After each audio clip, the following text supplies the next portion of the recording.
Before we start the show, just a word from our sponsor, Undeniable Press. For all your screen printing needs, located in the Corktown district of Detroit, Michigan. If you ever need any t-shirts or any other little promo accessories, posters, or whatnot printed up for you, go to Undeniable Press. They're located, once again, in the Corktown district of Detroit, Michigan, and you can reach them at facebook.com/undeniablepressdetroit. And those same guys who do Undeniable Press also have a clothing line called 20 by 20 Apparel. It's very much wrestling themed, all sorts of nostalgic themes in regards to the history of wrestling. And you can go check out their clothing line at 20x20apparel.com. That's the number 20x, the number 20apparel.com. Now let's start the show. Fresh is the word.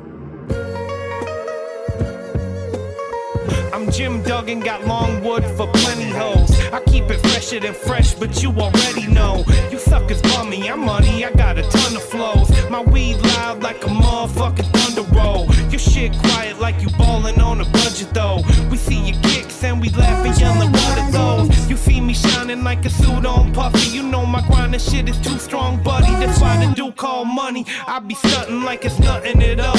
Cause it's nothing to me, it's probably something to y'all. Trying to smoke like me, then come and fuck with your dog. Got a closet full of kicks, you can't cop it them all. And I'm fresher than the freshest, you can tell it's in my essence. Bitch, you see the way I'm rapping, yes I do this shit to death. Until I'm running out of breath, or tell somebody cut a check. But either way you know it's fresh, and either way you know it's fresh. Fresh, we fresh. Fresh, fresh, fresh, goddammit, we fresh. Fresh, fresh, goddammit, we so damn fresh.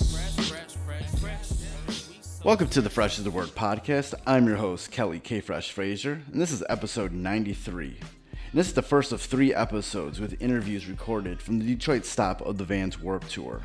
And we have a double header for you this episode. First is my interview with the London-based singer-songwriter Tatiana DeMaria, who you may know from the band Tat. Currently, she's rolling out her own solo material, so we get into talking about that. And then after that, we'll get into my interview with Rob Damiani, the lead singer of the British rock band Don Broco. And they're currently touring off the release of their latest album, Technology, which is fantastic. So first things first, let's get into my interview with Tatiana DeMaria. How's the Warped Tour been for you? It's been amazing. Absolutely loving it. I've played it a few times with my band Tat. We first came to the US and this was the first US tour we ever did. So now that I'm putting out a solo record and I'm doing a completely different project, it's amazing to have my first tour be Warped Tour again. So lots of friends, lots of people to see, and also a lot of fans who we've met over the years who've come to the Tat shows and have now come back to see the Tatiana DeMaria show, which is wonderful. So I'm super stoked about that. Awesome. Why did you, do the solo project? Well, when I started writing, I've always written in a lot of different styles. And when I was writing the first ever Tat record, I was in high school. I was writing Soho Lights, and I was also producing underground UK hip-hop. And it's just not something that people know necessarily, although I did talk about it at the time. But I've always done a lot of different styles. So I also write and produce for movies and jingles and other people. And I guess I was in the background, I was making different songs, and they started to just sound different, and it was me combining all of my different writing and production styles into one sound.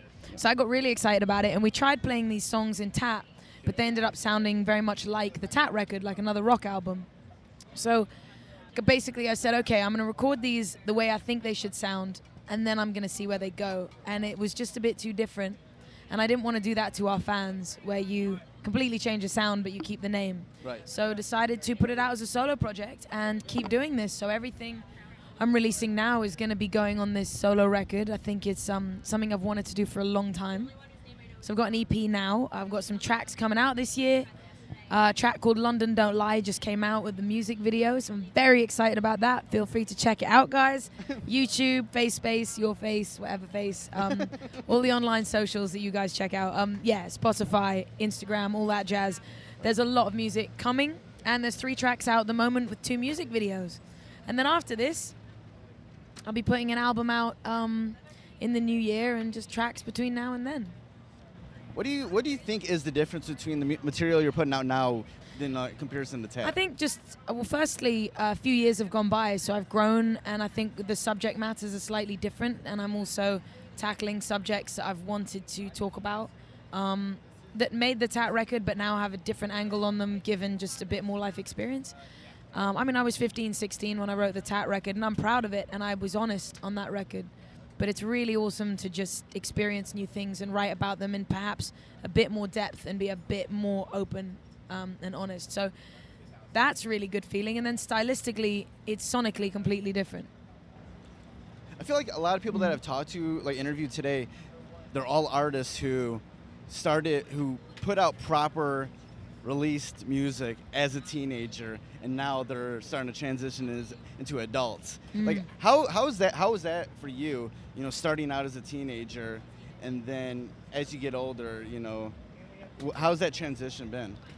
I think it's honestly probably been a bit more tough than I might have realized, and I think it's because when you start so young, I was getting, you know, a lot of our press would say things.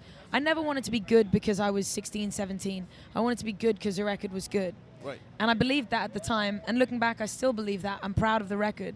But there's something that happens where you, like, on a bad day, you might think, oh, damn, well, maybe it was only good because I was 17. You know, maybe doing it to people would be like, oh, there's a child prodigy and there's this and there's that. And I never really paid attention to that because I think people experience things at different age. It doesn't matter whether you're 12 or 50. If you're writing what's true to you, someone in your age demographic might relate. And there are millions of people on planet Earth in every age demographic. So let's have music for everyone where everyone can relate. And I think that's important. But I think when you're living life and you come off tour and you start to go, wait, am I old, am I young, am I whatever? You sort of try and find your place in the world as a young adult. And I think it sort of made me really want to dig deeper into the writing, really made me, you know, a lot of sometimes you do the opposite to what's been successful because you rebel against yourself in a way.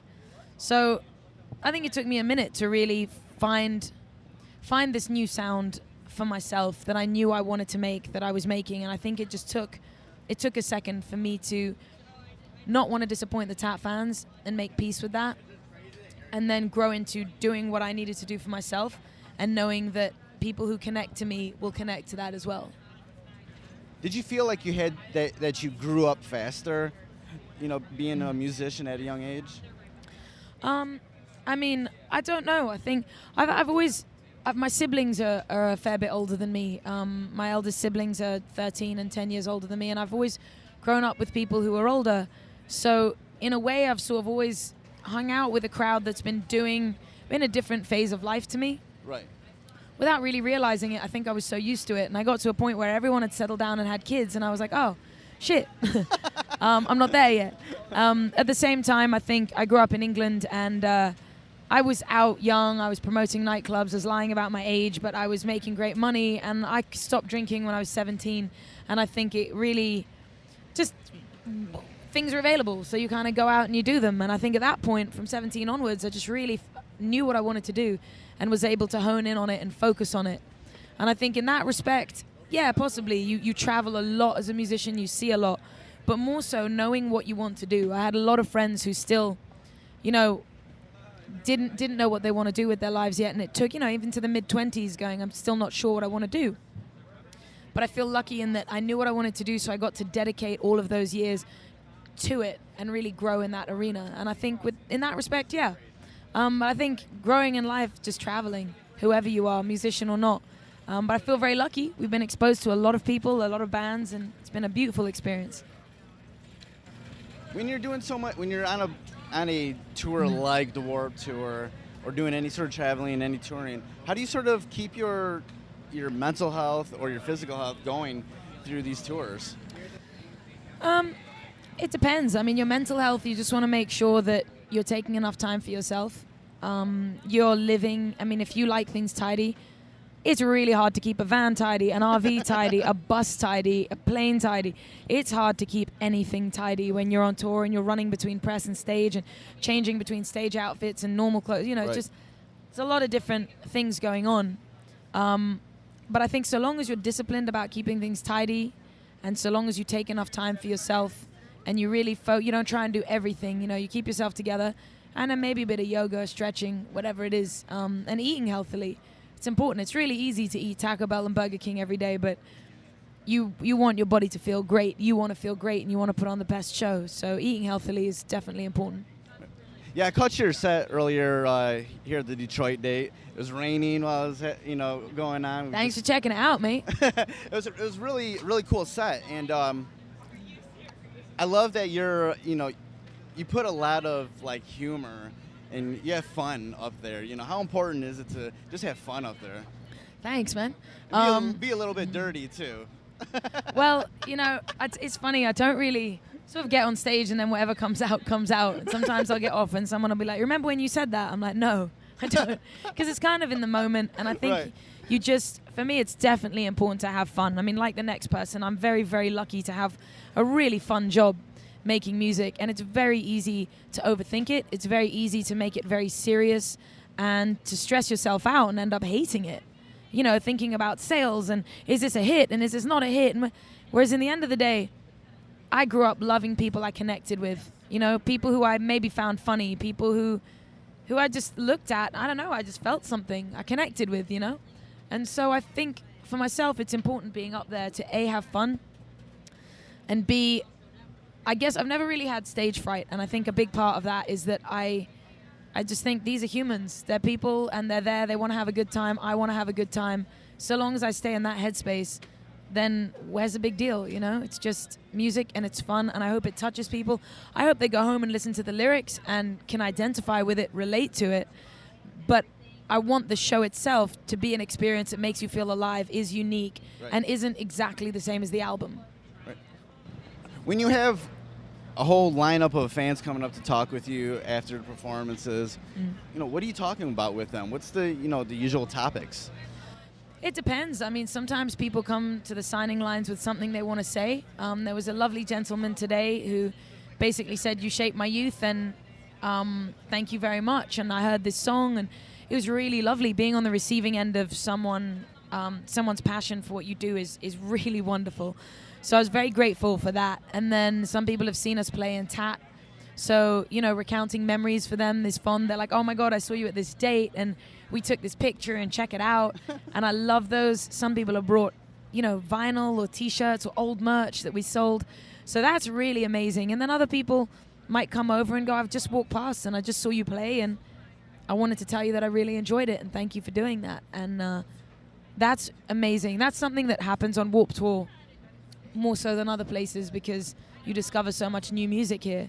But to have people say, I was walking past your set on my way to see another band and I couldn't leave, I'm like, yes, score. Sorry, other band. But it's really lovely. It's a wonderful thing. And so I just introduce myself. I want to, I ask them what their name is, and I like to meet people. I like to look them in the eyes and just see who they are and have a little chit chat, whatever they feel like saying. How important is it to build that community, wherever you're at? I think it's paramount. I think in the end of the day, music is, to me, about connection. So if people connect with what you're doing, that's really the reason you're doing it, or the reason I'm doing it. Right. I went through a really rough time when I was a teenager, and I remember hearing this record Rancid's So Long and Out Come the Wolves. Sorry, I'm mixing it with my first record I bought, No Effects. So Out Come the Wolves, Rancid. First record I bought, No Effects, So Long and Thanks to the Shoes. Yeah. And basically those two records at a given point, I was going through a really rough time. And I remember listening to them and thinking, holy shit, this is the only thing that takes my anxiety away. And I felt like it was like just the cure to everything, that music was a cure to everything. And I had to tell everybody, holy shit, this is the most amazing thing ever. And I was a kid, I was 12, Right. But I know that feeling. Yeah. And I think a lot of us in music or anywhere near music, and a lot of other people just living life will say, music saved my life.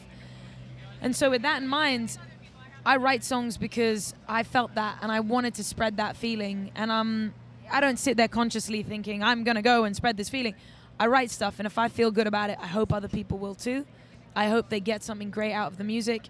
And in the end of the day, if they connect with it, those are the people who are on the receiving end. So if you're hitting a tennis ball, who are you hitting it to? Do you know what I mean? So I'm hitting it to these people whoever digs it gravitates towards it and wants to chat and has a connection with it. Well, cool. That's why I'm putting it out there. So let's chat. Do you feel like for what you do, that do you have a duty or do you want to be a role model? I mean, I think the best way I think I could be a role model is to just do what I do and be as courageous as I can be and set an example for people. I mean, it's sort of like putting your insecurities and your flaws on blast and saying, all right, here they are. Like, if I'm fucked up and you're fucked up, cool. That's okay. Yeah. And I think letting people... That's why I'm excited about this new record. That's why I'm excited about the level of honesty on it. Something I've been thinking about for a long, long time. And something I've really wanted the space to do. So I now have that with my solo record. But yeah, I think you putting yourself on blast can take balls. There are things I'm admitting on this album. I feel like a complete asshole for doing them, and yet I'm admitting them on a record because we all have flaws, and let's neutralize that. Let's not have things be so taboo in certain arenas. And so, yeah, to a degree, I'm not trying to be a role model. I mean, honestly, I would rather not be a role model. I'd love to have the freedom to do whatever. I'm going to say some fucked up shit. I'm sitting here telling you that I want to connect with people, but there will be days where I'm really tired. I've lost my voice today. Like, it's hard to speak. So, you know, sometimes I need to take care of myself too. Yeah. Not perfect. And I don't think people should be perfect. Like, you just look like a plastic cardboard cutout. There's a bird out there who looks like Barbie, and she went for perfection. Great. It's not necessarily for me. But I think to each their own. And I think there has to be something for everyone. You know what I mean? So we'll be like, oh, I hate this music, I hate that music. I'm like, nah, there needs to be every style, every music. There are different people on planet Earth. Let everyone have their flex. Let everyone have whatever they're into and fucking get through this thing called life in the most happy way they can. How important is it to be transparent? I mean, it depends. There are some things I think it's more important to be transparent about than others. And I think that you pick and choose, and sometimes you pick and choose based on the life you want to live too. You know, I have a life and I'm a private person. I like to keep it that way in a lot of arenas. Other arenas, I like to say, okay, this is something that I do think is worthwhile, and let's make that public. You know what I mean? But I enjoy my space. I enjoy being a bit of a recluse. I enjoy doing my thing and being with my music and being with my words, and I enjoy helping people. I enjoy doing work that helps people. So it's just about balancing your life, really, I guess. Where are you from exactly? London, England. How did that city, mold you as a person and musically? I don't know.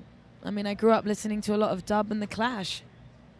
So I guess a lot. I mean, it's a bit hard to look back and really quantify where you've grown up has done for you. But I guess there's a song called London Don't Lie out now, and I think I was playing it on tour a few years ago acoustically, and it's really nice to release the song.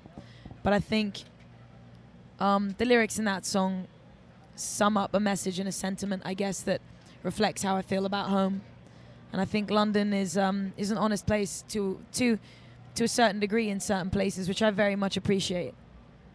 But yeah, I would say go check out the song, see what you think.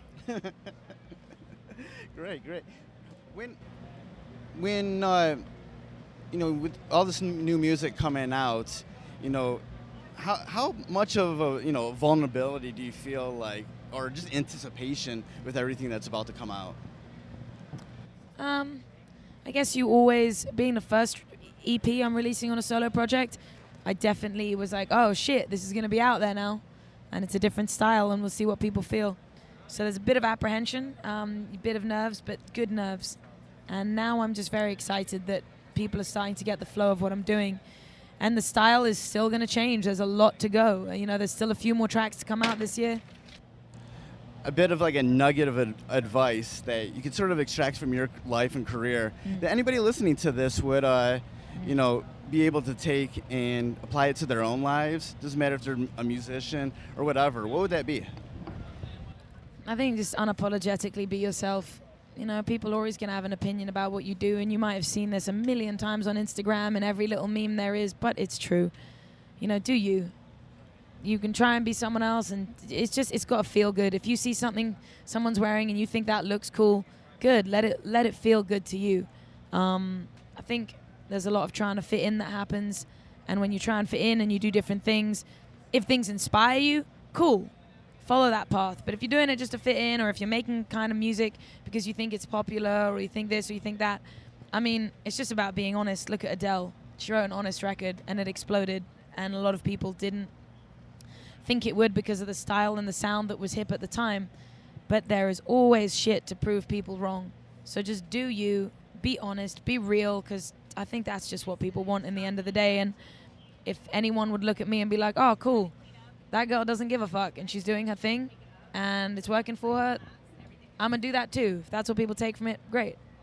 Awesome. It was great talking with you. Where can people find out more information online about your music, listen to it, whatever? I have a website, TatianaDeMaria.com. I'm on Instagram. That's probably where I am the most, Tatiana DeMaria, and Facebook, Tatiana DeMaria Music, and Twitter. But yeah, come find me online. I'm also on Apple Music, Spotify, iTunes, YouTube, Vivo, you name it. Just look me up. Check out the songs Too Much, What It Is About You, London Don't Lie, and stay tuned. There's a lot of new stuff to come, and I'm super excited to release it. Super grateful to be on the final run of Warped Tour. And I'm really excited to be touring more in the new year and putting out a full length and hanging out with all you lovely folk out there listening. All right, thank you. It's good talking with you. Lovely. Thanks a lot. I appreciate it. All right. Take care. So that was my interview with Tatiana DeMaria. She was great at the Warped Tour. Her performance was awesome. There's more information on the show notes at freshasthepodcast.com on where to listen to her music and get more information as her solo material keeps rolling out this year. So now let's get to my interview with Rob Damiani of the band Don Broco. All right, how's it going? How's Warped Tour? Yeah, brilliant. Currently a little bit rainy, but all in all, it's been just an insane few weeks. Like crazy sort of thrown in at the deep end of like hardcore touring. There's no tour quite like this, but yeah, we've had a lot of fun. Being our first tour, first Warped Tour, sorry.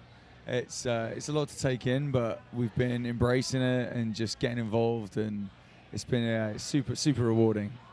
When you embrace it, like how you like sort of dealing with like how immersive this tour is, like how do you just deal with like your sort of mental and physical health during a tour like this?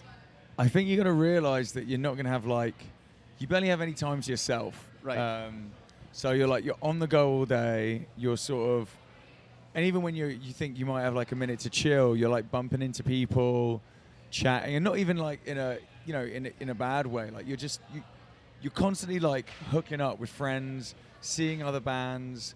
Obviously, you're doing your shows. You're like working out when you're going to have time to eat. You're doing your press. You're doing this and that. You're socializing as well. You're playing games. There's always like people like playing drinking games or like some sports or just a bit of football, soccer, kicking it around. Like, and you can sort of take yourself away from it if you really want and just sort of, I don't know, hide in your bus all day. But I think if you're embracing it and you're getting involved in that side of things, it's super fun, super tiring, but super fun.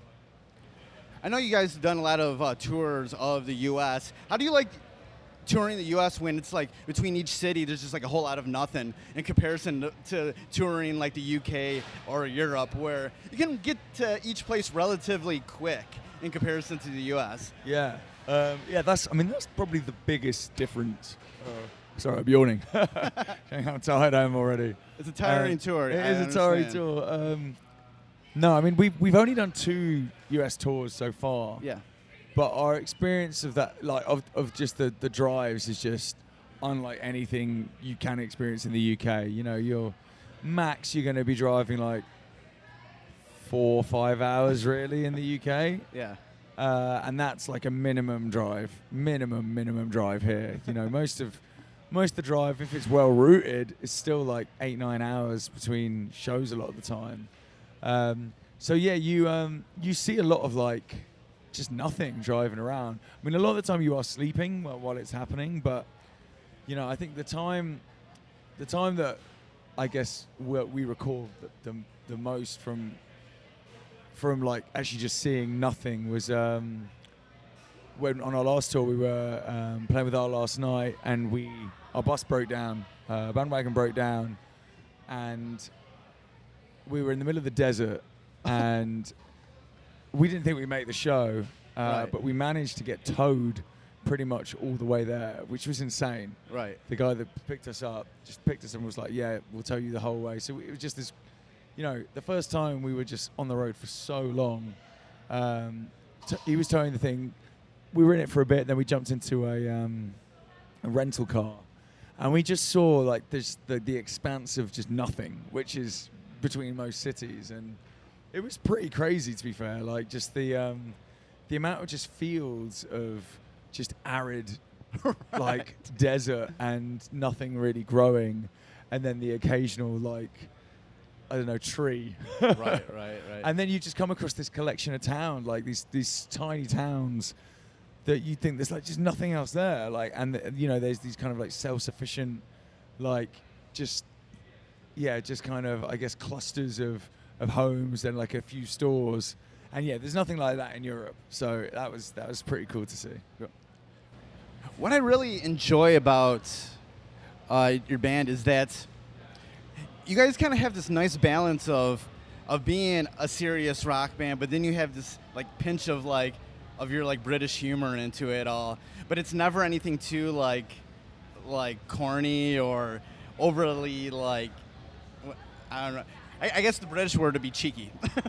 It's not overly that, So how do you go about sort of balancing all that, having fun in your music, but still being a serious rock band? Yeah, it's a really good question, and I think it's something that we've almost struggled with our entire career, because we do have a sense of humor, and we like putting that across in our music videos and our, I guess, just day-to-day life. Right. Like as you're living your life, we'll be making jokes, whatever, like enjoying fun stuff, and to do that while still creating serious music.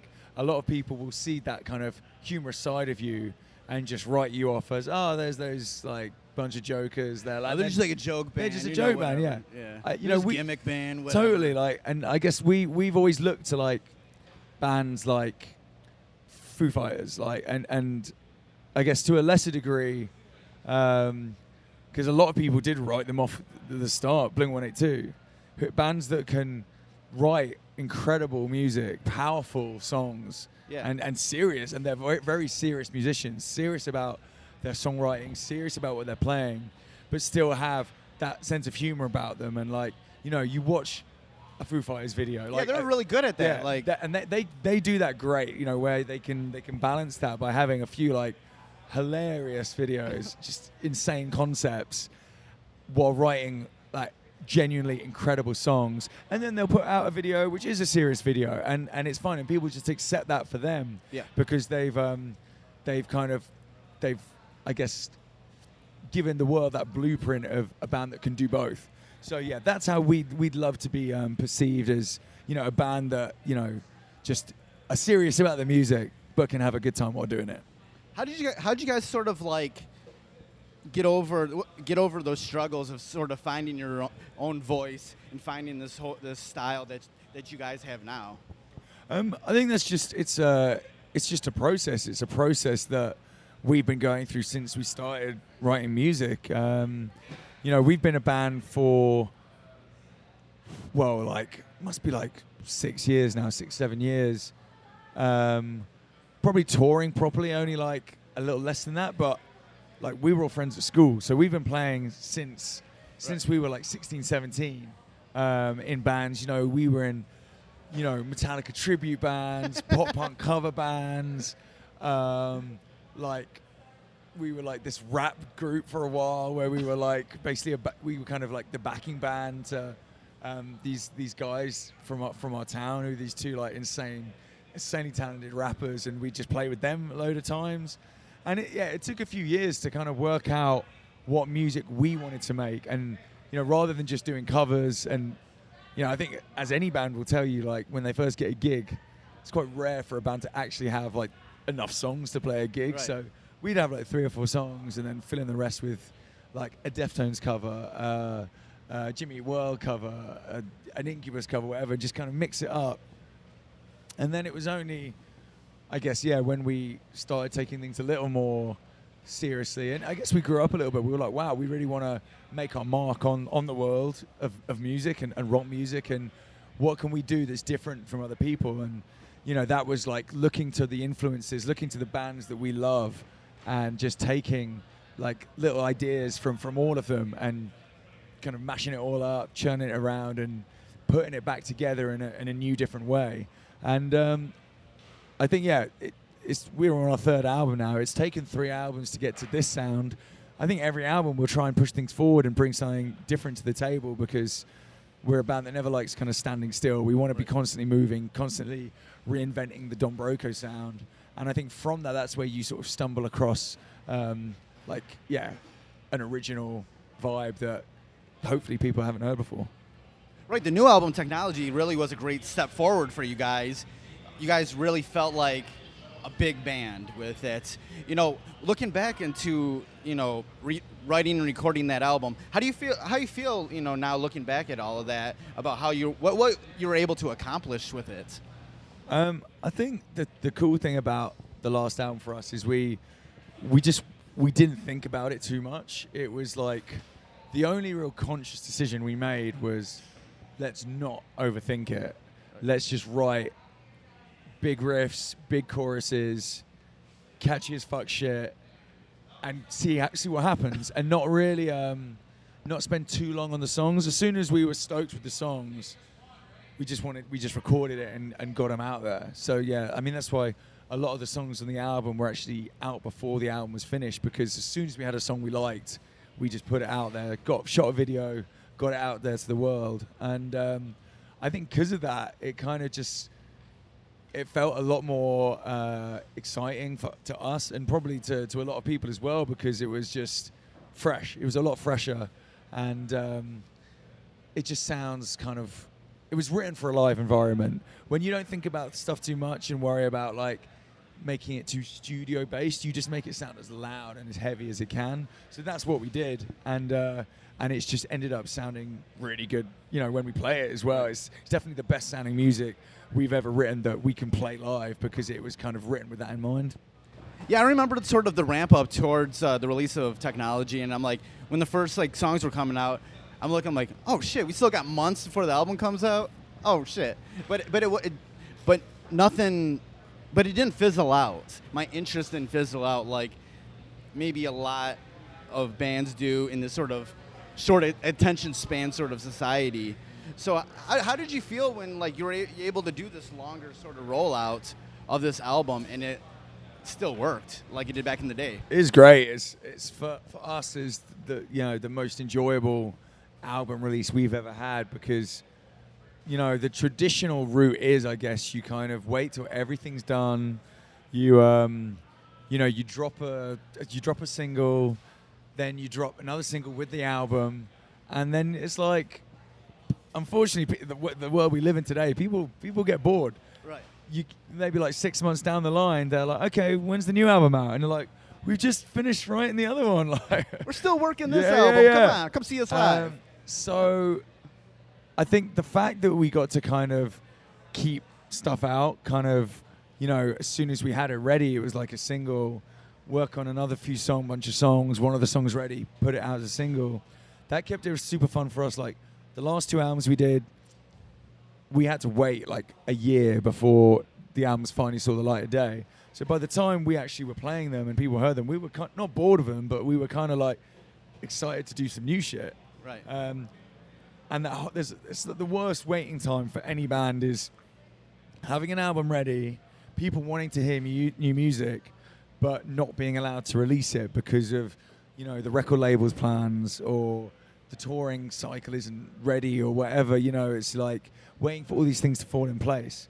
Right. Not worrying about that and just doing it felt so good to us.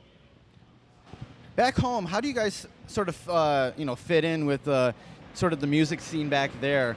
Are you guys sort of known in between different genres of music back home? Do you have friends that do different sort of music? I know you mentioned earlier how you worked with some rapper friends of yours and stuff like that. But these days, how is it back home? You know, how do you sort of interact with the other bands or music artists back home?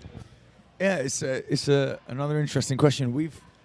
I guess we've never really quite fitted in anywhere, which is sometimes been kind of tough. I think maybe starting out as a band trying to get shows, it was always hard finding gigs, like, because no one really knew where to put us on a bill. Like, we do all sorts of shows. You know, we play hardcore shows. We play more kind of like pop indie shows. We'd be put on like student nights and stuff like all sorts. And we just take what we could get. And I think because we sounded maybe a little bit different to other bands on more traditional bills, people didn't know where to place us, and it's kind of it's a bad thing and it's a good thing. Like, right. it's bad because people they can't they can't label you, and sometimes that's really hard for people to understand or even check you out, because no one's like, oh, check out this band, they sound like, I don't know, Fall Out Boy or whatever. Right. I mean, now actually looking back, I think that's a funny example, because I think we do sound a little bit like Fall Out Boy. Probably a weirder example would be like, I guess who a band who are like, you know, just playing all the time. I guess someone like a band that were like really sort of like kicking off, I guess, in the UK when we were starting out was Gallows. Yeah. So they were like a really kind of huge UK band who were sort of just killing it. And there'd be a load of bands that would then like come out sounding a lot like them. Right. Always. And as there is, and it was weird, you know, and that always happens in cycles of music. And we didn't, so people, weren't sure kind of where to place us. But I guess now, once you establish yourself and you play more shows and you kind of gather those fans from different walks of life, and, you know, we toured with rock groups, and most of our friends are in rock bands. So you kind of figure out who your buddies are and just make tours work through that. So yeah, I guess in the UK now, you know, we're a rock and roll band. That's who we are. Right. But it's nice that people have now kind of accepted those other leanings of ours, and it's cool when you see a crowd and there's people from all walks of life.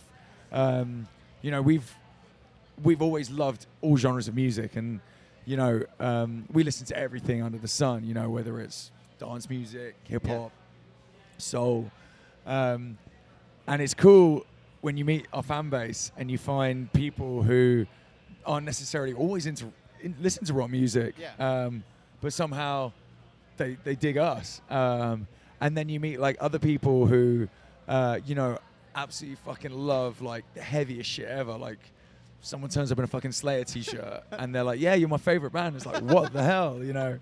And they're legit. It's not like a H&M Slayer t-shirt ripoff. They're like, they love their real sort of, you know, old school rock, but they still dig us. So it's nice sort of having that crossover. Just to close things out, what would be some sort of like a nugget of knowledge that you could probably extract from your life or career that anybody listening to this interview could sort of apply to their own lives? Something that you've learned about your life, something actionable that they could apply to their lives that could help them in whatever they're doing, whether it is music or any other walk of life. I'd say, you know, I mean, it's a very fucking well-trodden piece of advice, but just take chances in life. Just like, don't live with regret. That's my main thing, and that's kind of been our mantra for this band. It's like, you know, we never thought we'd be where we are today as a group. We started, you know, through just love of music and love of playing with our friends, and we only ended up in this band because we just took a chance and kept taking more chances. And, you know, you don't want to look back on life, anything you do, think, well, what if I tried that and it could have worked out? Like, if you're scared of something, that's a good thing. Do it and fail. Like, failure is great. And fail and keep failing, and, you know, it's going to work out one day. And even if it doesn't work out one day, that's fine as well. You keep trying and failing, and then you go, well, I give it a fuck, you know, I gave it my best shot. And you can sleep easy at night. I think that's my my one thing in life that I'm so afraid of is not giving something a fair shot and not taking a chance. And it does take a lot of courage to take those steps sometimes, but when you do it, you know, it's just so worth it. Great. Yeah, thanks for talking with me. Where can anybody check out the band, more music, and more information online? Just, Instagram, Twitter, Facebook, /Don Broco, Spotify, Apple Music, Don Broco. We're all up on there. So, yeah. Cool, man. Thanks. No, thanks for having me, man. So that was my interview with Rob Damiani, the lead singer of the British rock band Don Broco. Their new album, Technology, is out now. Go pick it up. It's really awesome. Links to check out Don Broco will be listed in the show notes for this episode at freshasthepodcast.com. And now let's get into the Fresh is the Word Fresh Pick of the Week. This episode's pick is the new album, For the Cause, from New York hardcore pioneers Madball. Beginning in the late 1980s, originally consisting of members of Agnostic Front, Freddie Christian on vocals, who is the younger half-brother of Agnostic Front's frontman Roger Merritt, Madball has always been a staple of the history of New York hardcore. For the Cause shows that when you're born in hardcore, hardcore really never died. So that was this episode's Fresh is the Word, Fresh Pick of the Week. And before we get out of here, definitely want to remind you how you can support the podcast. You can always go to freshasthepodcast.com and share any links that you might see on the website for any of the episodes on any of your social media platforms. You can also subscribe to Fresh is the Word on Apple Podcasts, Stitcher Radio, Mixcloud, SoundCloud, Google Play, and TuneIn. Just type in Fresh is the Word and it should come up. And if you feel like it, please leave a rating and a review. And if I do see that you left a rating and review, I'll talk about it on the future episode. That would be cool. And you can follow me on Twitter and Instagram at KellyOmegaFresh and on Facebook at facebook.com/KFresh. And you can follow Fresh is the Word online on Twitter at FITW Podcast, on Instagram at Fresh is the Word Podcast, and on Facebook at facebook.com/Fresh is the Podcast. Well, that's it for another episode of Fresh is the Word. There will be 2 more episodes with interviews from the Warped Tour Detroit stop coming up within the next week. So be on the lookout for them. So thank you for listening. Goodbye and good night. Fresh is the word.